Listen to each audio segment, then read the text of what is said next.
Salam everyone, কি অবস্থা সবার? Hope everything is well. তো সোলো লেভেলিং এর সিজন 1 রিলিজ হয়েছে কম বেশি 6 মাস হয়ে যাবে। যেহেতু আমরা অ্যাজ আ হিউম্যান বিং সবকিছু মনে রাখতে পারি না, তাই এই ভিডিওটার মাধ্যমে আমরা সিজন 1 এর ফুল স্টোরি আর ইম্পর্টেন্ট ডিটেলগুলো পুনরায় এক্সপ্লোর করব। আমি যতটা সম্ভব শর্ট রাখার ট্রাই করব যাতে তোমরা বোর না হয়ে যাও। যদি কোনো পার্টিকুলার এপিসোডের রিক্যাপ দেখতে মন চায় তাহলে ডিসক্রিপশনের টাইম স্ট্যাম্পগুলো এক্সপ্লোর করে দেখে নিতে পারো। আর হ্যাঁ, এই রিক্যাপটাকে কোনো বাংলা অ্যানিমে এক্সপ্লেনেশনের সাথে মিলিয়ে ফেলো না। It's like same but different. So without further delay, intro পর এত বড় একটা স্পয়লার অ্যালার্ট দিয়ে শুরু করা যাক। Hey folks, I'm Hasib and you are watching Critical Lad. চলো প্রথমে কিছু ইম্পর্টেন্ট ইনফরমেশন জেনে নেওয়া যাক রিগার্ডিং সোলো লেভেলিং ওয়ার্ল্ড। 10 বছরের আগেও পুরো পৃথিবী জুড়ে রহস্যময় কিছু পোর্টাল বা গেট ওপেন হওয়া শুরু হয়। সেখান থেকে বেরিয়ে আসে কিছু অদ্ভুত রকমের প্রাণী যাদের নাম দেওয়া হয় ম্যাজিক বিস্ট। তাদের বিরুদ্ধে সাধারণ ওয়েপেন্স কোনো কাজে আসে না, কিন্তু একদল মানুষের আবির্ভাব ঘটে যারা ম্যাজিকের মাধ্যমে ওই বিস্টগুলোর সাথে মোকাবেলা করতে পারে, এবং তাদের নাম দেওয়া হয় হান্টার্স। এবং ওই পোর্টালগুলোর অপর পাশের জায়গাকে বলা হয় ডানজন। এই হান্টার, ম্যাজিক বিস্ট এবং ডানজনগুলোর কিছু ক্যাটাগরি আছে। হান্টারদের ক্ষেত্রে SABCDE, যেখানে S হলো সবচেয়ে শক্তিশালী আর E হলো সবচেয়ে দুর্বল। একইভাবে ম্যাজিক বিস্ট আর ডানজনগুলোর ক্ষেত্রেও S হলো সবচেয়ে কঠিন এবং E হলো সবচেয়ে সহজ। একজন হান্টারের প্রথম ম্যাজিক পাওয়ার অ্যাওয়েকেন হওয়ার পর সে কোনোভাবে তা বাড়াতে বা কমাতে পারে না, যার কারণে বেশিরভাগ হান্টারই তাদের ব্যাটল আইকিউ ডেভেলপ করে থাকে। ওই ম্যাজিক বিস্টগুলোকে মারার পর তাদের ভিতর থেকে বিভিন্ন ধরনের স্টোন কালেক্ট করা যায়, যেগুলোকে বলা হয় এসেল স্টোন। হান্টাররা এই এসেল স্টোন বিক্রি করে তাদের ওয়েপেন্স আপগ্রেড এবং জীবিকা নির্বাহ করে থাকে। এইসব এসেল স্টোনেরও ওই হান্টার এবং ডানজনের মতো র্যাঙ্কিং ক্যাটাগরি আছে। এস লেভেলের স্টোনগুলো অনেক দামি আর ই লেভেলের গুলো কম দামি। এক এপিসোডে এত ইনফো দিয়ে রাখছে, মানে কি বলবো। যাই হোক, now let's go head with the story. এপিসোডটি শুরু হয় একটি আইল্যান্ডে কিছু হান্টারদের অ্যাকশন সিকোয়েন্স দিয়ে। কিছুক্ষণের মধ্যে আমরা ইন্ট্রোডিউস হই আমাদের মেইন প্রোটাগনিস্ট ই র্যাঙ্ক হান্টার সাং জিনোর সাথে। একদমই দুর্বল লেভেলের ম্যাজিক পাওয়ার নিয়ে সে হান্টিং করে থাকে তার বোনের পড়ালেখা আর অসুস্থ মায়ের হসপিটাল খরচ চালিয়ে যাওয়ার জন্য, কিন্তু তার এমন পরিশ্রম খুব একটা লাভজনক হয় না। প্রতিবারের মতো এবারও কিছু হাই র্যাঙ্ক হান্টারদের সাথে টিম আপ করে সে একটা ডি র্যাঙ্ক ডানজারে প্রবেশ করে, আর প্রতিবারের মতোই খুব একটা সুবিধা করতে পারে না। তবুও অন্যান্য হান্টারদের মাধ্যমে ডানজান ক্লিয়ার হয়ে যায়, কিন্তু সেখানে দেখা মেলা আরেকটি ডানজানের। সেটা এক্সপ্লোর করতে গিয়ে তার সম্মুখীন হয় প্রকাণ্ড এক দরজার। দরজাগুলো খুলে ভিতরে ঢুকতেই কিছু মূর্তির দেখা পায়। তারা ঢোকার সাথে সাথে ব্যাম, দরজাটা বন্ধ হয়ে যায় এবং তারা ওই মিস্টিরিয়াস ক্রিপি মূর্তিগুলোর সাথে ভিতরে আটকা পড়ে যায়, যেগুলো তাদেরকে বের হতে দিবে না। এই এপিসোডে আমরা আরও ইন্ট্রোডিউস হই জিনুর বোন জিনা আর তার future wife current S rank Hunter চা হাইনের সাথে। উপস, স্পয়লার দিয়ে ফেললাম নাকি? এনিওয়ে, এপিসোড 2তে সেখানে থাকা একটা ম্যানুস্ক্রিপ্টের মাধ্যমে তারা রিয়েলাইজ করতে পারে এখান থেকে বের হওয়া সম্ভব, কিন্তু 3টা রিচুয়াল পালন করতে হবে। জিনো সবগুলো রিচুয়াল পালনে সবাইকে লিড করে এবং দ্বিতীয়টা পালন করার সময় তার পা কাটা পড়ে যায়। আবার তৃতীয় রিচুয়ালের ক্ষেত্রে তারা এমন একটা পজিশনে পড়ে যে একজনকে স্যাক্রিফাইস হিসেবে রেখে বাকিদের মুক্ত হওয়া লাগবে। এ সময় জিনো নিজেকে স্যাক্রিফাইস হিসেবে রেখে যাওয়ার প্রস্তাব দিলে সবাই তাকে ফেলে চলে যায়। সে প্রচুর পরিমাণে মাইর খেতে খেতে তার লাস্ট ডিসিশনের জন্য রিগ্রেট করতে থাকে। মৃত্যুর একদম আগ মুহূর্তে তার সামনে পপ আপ স্ক্রিন টাইপের কিছু একটা অ্যাপিয়ার হয়, যেখানে মেসেজ হিসেবে উল্লেখ থাকে যে no courage of the week নামের একটা কোয়েস্ট বা মিশন সম্পূর্ণ করেছে এবং এখন থেকে সে একটা প্লেয়ার হিসেবে গণ্য হতে পারবে। পাশাপাশি আর একটা ডিসিশন মেকিং কোয়েশ্চেন আসে, সে কি নিজেকে প্লেয়ার হিসেবে অ্যাকসেপ্ট করবে নাকি করবে না। না করলে 2 সেকেন্ডের মধ্যে সে মারা যাবে। So for the obvious reasons he chooses yes. এই এপিসোডে আমরা আরও দেখতে পাই জিনোর বোনের friend সঙ্গিকে। This character is important for season 2, so keep it in mind. Episode 3তে জিনো চোখ খোলে হসপিটাল বেডে। তার হাত পা সব সই সালামত থাকায় সে অবাক হয়ে চিন্তা করতে থাকে সে কিভাবে বেঁচে ফিরল। হঠাৎ 2জন লোক আসে এবং নিজেদেরকে হান্টার অ্যাসোসিয়েশনের এজেন্ট হিসেবে পরিচয় দেয়। তারা কিভাবে জিনোকে রেস্কিউ করেছে সেটা জানায়, কিন্তু তারাও জানে না জিনোর হাত পা কিভাবে রিজেনারেট হয়েছে। তারা সন্দেহ করতে থাকে যে জিনোর সেকেন্ড অ্যাওয়েকেনিং হয়েছে। সেকেন্ড অ্যাওয়েকেনিং হলো এমন একটা রেয়ার ইভেন্ট যা একজন হান্টারের ম্যাজিক পাওয়ার লেভেল কয়েক গুণ বাড়িয়ে দেয়। ওই হান্টার যদি ই লেভেলের হয়ে থাকে তাহলে সে এ অথবা এস লেভেলেও চলে যেতে পারে, কিন্তু আনফর্চুনেটলি চেক করে দেখা যায় জিনোর সাথে এমনটা হয়নি। তারা চলে গেলে জিনো ডিসকভার করে তার সামনের পপ আপ স্ক্রিনটা অন্যদের জন্য ইনভিজিবল। তার স্ক্রিনে কিছু প্র্যাকটিস কোয়েস্ট পূরণ করার রিকোয়েস্ট আসে। সময়ের মধ্যে প্র্যাকটিস কোয়েস্ট পূরণ না করতে পারলে পেনাল্টি কোয়েস্ট পূরণ করতে হবে, কিন্তু সে আসামি করে শুয়ে থাকে। সময় শেষ হয়ে গেলে পেনাল্টি কোয়েস্ট পূরণ করার জন্য তাকে একটি মরুভূমিতে কতগুলো ভয়ঙ্কর সেন্টিপিডসের মাঝে 4 ঘন্টা সার্ভাইভ করার জন্য টেলিপোর্ট করে দেওয়া হয়। অনেক কষ্টে সার্ভাইভ করার পর সে রিয়েলাইজ করে তাকে স্ক্রিনে দেয়া কোয়েস্টগুলো পূরণ করতে হবে, নয়তো পরিণতি খুব একটা ভালো হবে না। এরপর থেকে সে প্রতিদিন প্র্যাকটিস কোয়েস্টগুলো পূরণ করতে থাকে এবং নিজের স্ট্রেংথ বাড়াতে থাকে। ইতিমধ্যে আমরা তার মায়ের হসপিটালাইজ হওয়ার কারণ জানতে পারি। মূলত তার মা ইটারনাল স্লিপ ডিজিজ নামের একটা রেয়ার ডিজিজের কারণে লাইফ সাপোর্টে আছেন। প্রতিদিনের মতো ট্রেনিং শেষে জিনো আজও একটা র্যান্ডম লুট বক্স পায়, কিন্তু আজ তা থেকে বেরিয়ে আসে একটা কি। স্ক্রিন থেকে জানতে পারে তাকে একটা স্পেশাল ইনস্ট্যান্ট ডানজন ক্লিয়ার করতে হবে। ডানজনে ঢুকে সে রিয়েলাইজ করে টেলিপোর্টেশন স্টোন ছাড়া এখান থেকে বের হতে পারবে না। ভেতরে ঢুকে সে কিছু গবলিনের মুখোমুখি হয়, but thanks to his training Jinwoo সেগুলোকে সহজে মেরে ফেলে। এরপর আসে একটা রেড লেভেলের উলফ। সেটার প্রথম অ্যাটাক ডিফেন্ড করতে গিয়েই তার ড্যাগারটা ভেঙে যায়। এখন কোনো হাতিয়ার ছাড়াই জিনোকে উল্ফটার সাথে লড়াই করতে হবে। জিনো কোনো উপায় না দেখে খালি হাতেই লড়াই চালিয়ে যায়। ফাইট কিছুটা এক্সট্রিম পর্যায়ে চলে গেলে সে রিয়েলাইজ করে তার ভার্চুয়াল ইনভেন্টরিতে একটা এক্সট্রা সোয়ার্ড আছে। জিনো সেটাকে বের করে উলফটাকে সহজেই হারিয়ে ফেলে এবং প্রথমবারের মতো লেভেল আপ করে। একটাকে মেরে শেষ করতে না করতে আর অনেকগুলো উলফিশ হাজির হয় তাকে অ্যাটাক করার জন্য। জিনো তার পিছনে ফেলে আসা উইক লাইফের কথা চিন্তা করতে থাকে এবং উলফগুলোকে এক এক করে শেষ করে লেভেল আপ করতে থাকে।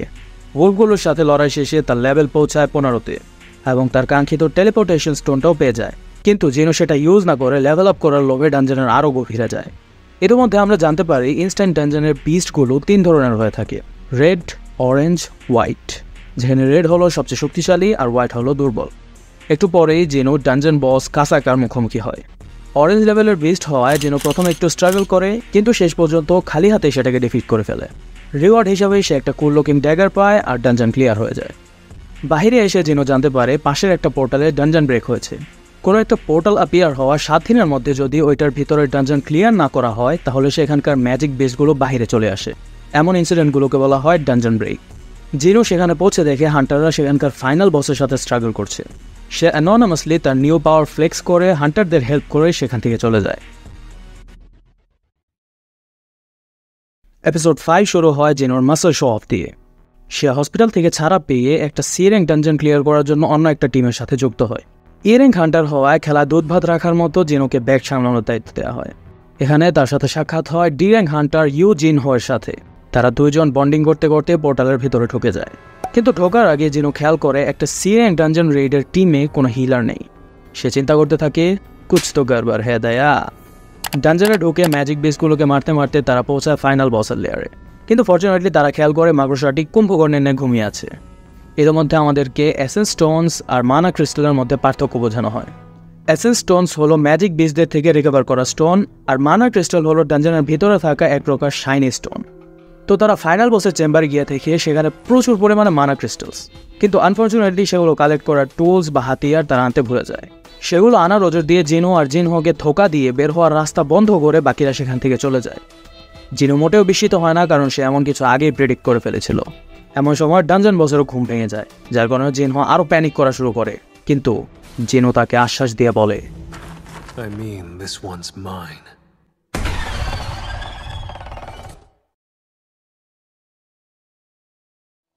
এপিসোড 6-এর শুরুতে টিম লিডার এক্সপ্লেন করে তাদের প্ল্যান কী ছিল। তারা জিনো আর জিনহোকে বেট হিসাবে ব্যবহার করে ডানজনের সব লুট তাদের নামে করতে চেয়েছিল। এদিকে জিনো ডানজন বসের সাথে ফাইট শুরু করে। অ্যানিয়া প্রথমে একটু স্ট্রাগল করলেও শেষমেশ জিতেই যায়। পাশে থাকা জিনহো একটা ই র্যাঙ্ক হান্টারের এমন মুভমেন্ট আর স্কিল দেখে জিনোকে ফলস র্যাঙ্কার ভেবে সন্দেহ করতে থাকে। ফলস র্যাঙ্কার এমন কিছু হান্টারদেরকে বলা হয় যাদের ম্যাজিক পাওয়ারের উপর এক্সেপশনাল কন্ট্রোল থাকে। র্যাঙ্ক নির্ধারণ করার সময় তারা ইচ্ছা মতো তাদের ম্যাজিক পাওয়ার ম্যানিপুলেট করতে পারে, যার কারণে তাদের আসল শক্তির কোনো পরিমাপ করা যায় না। টিম লিডার এরই মধ্যে এসে দেখে জিনো বস ফাইট শেষ করে জিরাচ্ছে। সে জিনহোকে বলে বেঁচে থাকতে চাইলে জিনোকে মেরে ফেলতে, কিন্তু জিনহো তাতে রাজি না হয়ে জিনোকে ডিফেন্ড করতে দাঁড়ায়। এমন সময় তাদের মধ্যে থেকে একজন জিনোকে অ্যাটাক করলে জিনোর সামনের স্ক্রিনে ইমার্জেন্সি কোয়েস্ট হিসাবে জিনহো বাদে বাকি সবাইকে মেরে ফেলার আদেশ আসে। And yeah, he fucks them pretty quick and gets out of there. Episode 7-এ হান্টার অ্যাসোসিয়েশনের কাছে রিপোর্ট যায় ডি র্যাঙ্ক হান্টার জিনহো আর ই র্যাঙ্ক হান্টার জিনো একটা সি র্যাঙ্ক ডানজন ক্লিয়ার করেছে, যেটা তারা সন্দেহের দৃষ্টিতে দেখতে থাকে। এদিকে জিনহো জিনোকে একটা প্রাইভেট মিটিংয়ে ডেকে তার প্ল্যান খুলে বলে যে সে একটা গিল্ড মাস্টার হতে চায়, কিন্তু তা হওয়ার জন্য তাকে আরও 19টা সি র্যাঙ্ক ডানজন ক্লিয়ার করতে হবে, যেটা তার মতো একটা ডি র্যাঙ্ক হান্টারের জন্য অনেক সময়ের ব্যাপার, প্লাস খুব একটা সহজ হবে না। তাই সে জিনোকে বলে তাকে সাহায্য করতে, বিনিময়ে জিনো পাবে ওয়াপিং 30 বিলিয়নের একটা প্রপার্টি। কিন্তু জিনো বিষয়টা রিস্কি মনে করে না করে দেয়। অন্যদিকে ডেড ব্যাস্টার টিম লিডারের ছোট ভাই S rank Hunter Huang Dong সু কোনোভাবে জানতে পারে তার বড় ভাইকে মার্ডার করা হয়েছে, and he decides to do something about it. পরের দিন জিনো তার প্র্যাকটিস করে শেষে আবারও একটা ইনস্ট্যান্ট ডানজনের কি পায়, কিন্তু এবার এটা একটা এস র্যাঙ্ক ডানজনের কি। সে এটা ক্লিয়ার করতে পারলে রিওয়ার্ড হিসেবে পাবে এলিক্সার অফ লাইফ নামের একটা herbal potion.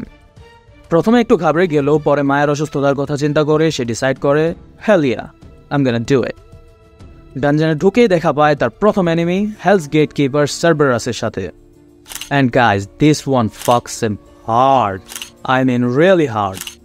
But he's the main character. How can he lose, right? Guess what? You are right. In the end, he wins and levels up 5 times. পাশাপাশি সে এটাও আন্দাজ করতে পারে একটা এস র্যাঙ্ক ডানজন কতটা কঠিন। এবার সে আর সামনে না গিয়ে আরও শক্তিশালী হওয়ার প্রমিস করে সেখান থেকে বেরিয়ে আসে। এপিসোড 8-এ এবার জিনো জিনহোর সাথে আরেকটা মিটিং করে তার দেয়া প্রপোজাল অ্যাকসেপ্ট করে নেয়, কিন্তু শর্ত দেয় শুধুমাত্র তারা দুইজনই ডানজন ক্লিয়ার করবে, এবং জিনহো রাজিও হয়ে যায়। অন্যদিকে white tigers guild leader S rank hunter Baek Yoonho আর হান্টার্স গিল্ডের leader S rank hunter Choi Jong in সাক্ষাৎ করে জেজু আইল্যান্ড ক্লিয়ার করার পরিকল্পনা করে, যেটা আমরা এপিসোড 1-এর একদম শুরুতে দেখেছিলাম। আরও কয়েক বছর আগে সেখানে একটা এস লেভেলের ডানজন ব্রেক হয়। তারা আরও 3 বছর আগে আইল্যান্ডটা ক্লিয়ার করার জন্য গিয়েছিল, কিন্তু কোনো কারণে ব্যর্থ হয়ে ফিরে আসে। এদিকে জেনো আরেকটা ডি র্যাঙ্ক ডানজন ক্লিয়ার করার জন্য অন্য একটা টিমে ডাক পায়, কিন্তু সারপ্রাইজিংলি সেখানে দেখা পায় তার পুরনো টিমমেটদের সাথে, যাদের সাথে সে ভয়ানক ডাবল ডানজন ফেস করেছিল। পাশাপাশি তাদের সাথে আরও অ্যাড হয় 3 জন ক্রিমিনাল কনভিক্টেড সাবস্টিটিউট হান্টার্স এবং তাদের দেখাশোনা করার জন্য হান্টার অ্যাসোসিয়েশনের এজেন্ট বি র্যাঙ্ক হান্টার ঠেশিক ক্যাং। আগেরবারের মতো এবারও সেম হান্টার মিস্টার সংকে লিডার বানিয়ে তার ডানজনে প্রবেশ করে। ডানজনে তারা ম্যাজিক বেসগুলোর সাথে ফাইট করতে করতে সামনে আগাতে থাকে। এমন সময় তারা 3 গুহার এক মোড়ের মুখোমুখি হয়। টেশিক আলাদা আলাদা যাওয়ার জন্য সাজেস্ট করলে টিম লিডারও তাতে সম্মতি জানায়। জিনো তার এনহ্যান্সড পারসেপশনের মাধ্যমে আন্দাজ করে ফেলে ফাইনাল বস কোন দিকে। তো সে, টিম লিডার আর জুহি প্রথম রাস্তায়, সাবস্টিটিউট হান্টার্স আর টেশিক খাং তৃতীয় রাস্তায়, বাকি 2 জন জংহো আর মিস্টার কিম সোজা সামনের রাস্তায় যায়। তারা দুজনে আগাতে আগাতে চিন্তা করতে থাকে মিশন শেষে পূর্বের ইনসিডেন্টগুলোর জন্য জিনোর কাছে ক্ষমা চেয়ে নেবে। এদিকে ফ্ল্যাশব্যাকে দেখানো হয় একজন লোক টেশিক কাংকে ওই 3 জন সাবস্টিটিউট হান্টারগুলোকে তার মেয়েকে রেপ করার অপরাধে মেরে ফেলার অফার দেয়। টেশিকও সুযোগে একা পেয়ে তাদেরকে মেরে ফেলে, কিন্তু দ্বিতীয় আর তৃতীয় গুহা কানেক্টেড থাকায় জংহু আর মিস্টার কিমের কাছে ধরা পড়ে যায়। অন্যদিকে জিনোর টিম হঠাৎ একটা বিকট চিৎকার আওয়াজ শুনে তারা দৌড়ে সেখানে পৌঁছে দেখে জংহো ইজ নো মোর, আর মিস্টার কিমের হালত খুবই ক্রিটিক্যাল। এক পর্যায়ে কোনো মতো জিনোর কাছে ইমোশনালভাবে ক্ষমা চেয়ে তিনিও বিদায় নেন। এসব টেশিকের কাজ বুঝতে পেরে টিম লিডার ক্ষুব্ধ হয়ে তার সাথে ফাইট করতে যায়, কিন্তু জুহির মতো একটা বি র্যাঙ্ক হিলারের হেল্প নিয়েও তার সাথে খুব একটা সুবিধা করতে পারে না। দেন জিনো টেকস ওভার। তারপর অলমোস্ট একটা এপিক ব্যাটলের পর জিনো উইন্স, কিন্তু সব দায়ভার টিম লিডার নিজের কাঁধে নেয়। জিনোর সিক্রেট আপাতত সেফ। এপিসোড 10-এ hunter association chief A rank hunter Woo Jin Chul জিনোকে ওয়াং ডং সুয়ের ব্যাপারে সতর্ক করে, যার বড় ভাইকে জিনো এপিসোড 6-এ করে দিয়েছিল। কিন্তু জিনো ঘাবড়ে না গিয়ে আরও শক্তিশালী হওয়ার দিকে মন দেয়। সে জিনহুর সাথে কন্ট্যাক্ট মোতাবেক ডানজন ক্লিয়ার করতে থাকে আর লেভেল আপ করতে থাকে। একটা সময় লেভেল 40-তে পৌঁছে গেলে জব চেঞ্জিং কোয়েস্ট নামে নতুন একটা মিশন কমপ্লিট করার রিকোয়েস্ট আসে। এমন ঘন ঘন ডানজন ক্লিয়ারের বিষয়টা হোয়াইট টাইগার গিল্ডের একটা রিক্রুটিং ম্যানেজারের চোখে পড়ে। সে ডিসকভার করে সবগুলোতেই হান্টার সাং জিনোর নামটা খুবই কমন। সে সন্দেহ করে জিনোর হয়তো সেকেন্ড অ্যাওয়েকেনিং হয়েছে, তাই সে জিনোর সাথে দেখা করে তাকে হোয়াইট টাইগার্স গিল্ডে জয়েন করার প্রস্তাব দেয়। কিন্তু জিনো তার প্রস্তাব নাকচ করে দেয় এবং মিশন পূরণ করার জন্য চলে যায়। আর এদিকে চৈ জং ইন জেজু আইল্যান্ড রেইডের জন্য সম্পূর্ণ প্রস্তুত হয়ে যায়। শহর থেকে দূরে একটা খালি জায়গায় জিনো তার মিশন অ্যাক্সেস করে ডানজনে ঢুকে। প্রথমে একটা নাইটের সাথে ফাইট হয়। সেটা শেষ করতে না করতে আরও কিছু নাইট, আর্চার, মেজ একসাথে আসে তাকে অ্যাটাক করতে। প্রথমে কিছুটা স্ট্রাগল করলেও শেষমেশ তাদের কাহিনী খালাস করেই দেয় এবং সেখান থেকে রিওয়ার্ড হিসাবে একটা ট্রান্সপারেন্ট আর্মার পায়। অন্যদিকে চৈ জং ইন তার টিম নিয়ে জেজু আইল্যান্ডের জন্য বেরিয়ে পড়ে। কিছুক্ষণ বিশ্রাম নিয়ে সামনে এগিয়ে জিনো মুখোমুখি হয় the knight who defence the empty throne, knight commander Igris the blood রেডের সাথে। And the epic battle begins. Jinwoo এখানে প্রচুর পরিমাণে স্ট্রাগল করে, ব্যাম ব্যাম যত অ্যাটাক করে না কেন কোনো কাজে আসে না।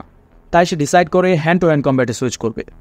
কিন্তু এবার তো এগ্রেস আরও ব্রুটাল হয়ে যায়, মায়েরা তুষ বানালে আর কি। যাই হোক, ইন দি এন্ড জিনো জিতেই যায়, আর রিওয়ার্ড হিসাবে একটা ট্রান্সপারেন্ট অ্যাস্ট্রেঙ্ক হেলমেট, একটা টেলিপোর্টেশন স্টোন, রুলার্স হ্যান্ড নামের একটা স্টোন আর কিছু গোল্ড কয়েন পায়। হঠাৎ তার পিছনে কতগুলো পোর্টাল তৈরি হয়, আর সেখান থেকে অগণিত নাইটস, আর্চার্স, মেজ বেরিয়ে এসে তাকে অ্যাটাক করতে শুরু করে।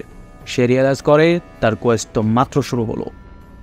জিনো লেভেল আপ করার লোভে তাদের সাথে ফাইট শুরু করে, কিন্তু 1 ভার্সেস ইনফিনিটের মধ্যে 1 আর কতক্ষণ টিকে থাকবে। তাই জিনো ক্লান্ত হয়ে টেলিপোর্টেশন স্টোনটা ইউজ করতে যায়, আর ব্যাম একটা নাইটের আঘাতে সেটাও তার হাত থেকে ফসকে দূরে চলে যায়। এখন তাকে ক্লান্ত অবস্থায় এতগুলো এনিমি ফেস করতে হবে। জিনো খালি হাতে প্রাণপণে লড়ে যেতে থাকে, কিন্তু ইভেনচুয়ালি তার স্ট্যামিনা শেষই হয়ে যায়। এমন সময় তাকে পেনাল্টি কোয়েস্ট পূরণ করার জন্য পেনাল্টি জোন ওই মরুভূমিতে টেলিপোর্ট করে দেওয়া হয়, কারণ সে তার ডেইলি কোয়েস্টগুলো পূরণ করতে সময় বের করতে পারেনি। Talk about convenience. জিনো সেখানে থাকা মনস্টারগুলোকে মেরে কয়েকটা লেভেল আপ করে তার স্ট্যামিনা রিস্টোর করে নেয়। 4 ঘন্টা সময়সীমা পূর্ণ হওয়ার আগেই টার্গেট শেষ করে ফেলায় জিনো বিশ্রাম নিতে নিতে রুলার্স হ্যান্ড স্টোনটা অ্যাবজর্ব করে নেয়, যেটার পাওয়ার হলো কোনো অবজেক্টকে না ধরে ম্যানিপুলেট করা, লাইক থর ডাজ। তার সিস্টেম মার্কেট প্লেসটা ঘাটাঘাটি করতে গিয়ে তার চোখে পড়ে আরও একটা কুল লুকিং ড্যাগার। সেটা কিনে নিয়ে প্রস্তুত হয়ে যায় ডানজন ফাইটের জন্য। এবারের ফাইটে thanks to that dagger nothing can stop Jinwoo. সে লিটারাল শকুনার ডিসমেন্টালের মতো নাইটগুলোকে কাটতে থাকে। এক পর্যায়ে সে খেয়াল করে সেখানে থাকা মেজগুলো তাকে অ্যাটাক না করে শুধু নাইটগুলোকে সামান করছে, এবং বুঝতে পারে ওই 5টা মেজকে শেষ করতে পারলে কোয়েস্ট কমপ্লিট হয়ে যাবে। তো জিনো এবার তাদেরকে টার্গেট করে। 2টাকে করার পর বাকি 3টা মিলে সেখানে থাকা নাইটগুলোকে এক করে বিশাল এক গোলেম তৈরি করে তাদেরকে ডিফেন্ড করার জন্য। বাট জিনোকে কে ঠেকায়? সে তাদের কাহিনী খালাস করে গোলেমটারে ওয়ান শট করে দেয়, হুইচ কমপ্লিটস দ্য কোয়েস্ট। যেহেতু এটা জব চেঞ্জ করার কোয়েস্ট ছিল, তার রিওয়ার্ড হিসাবে তার নতুন জব টাইটেল দেওয়া হয় শ্যাডো মনার্ক, যে স্কিলটি ইউজ করে সে মৃতদের তার সার্ভেন্ট হিসেবে সামান করতে পারবে। সাথে একটা স্টোরেজও দেওয়া হয় যাতে সে তার সার্ভেন্টগুলোকে স্টোর করতে পারবে। সামান করার জন্য একটা কোড ওয়ার্ড চাইলে সে চুজ করে Arise. সাথে সাথে কতগুলো নাইট তার শ্যাডো আর্মি হিসেবে দাঁড়িয়ে যায়। স্টোরেজ ফুল হয়ে যাওয়ায় জেনো কয়েকটাকে রিলিজ করে ইগরিসকে অ্যাড করতে যায়। নাইট কমান্ডার ইগরিস প্রথম 2টাকে অ্যাটিটিউড দেখায় উঠতে চায় না, কিন্তু 3য়টাকে উঠে জেনোর কাছে মাথা নত করে।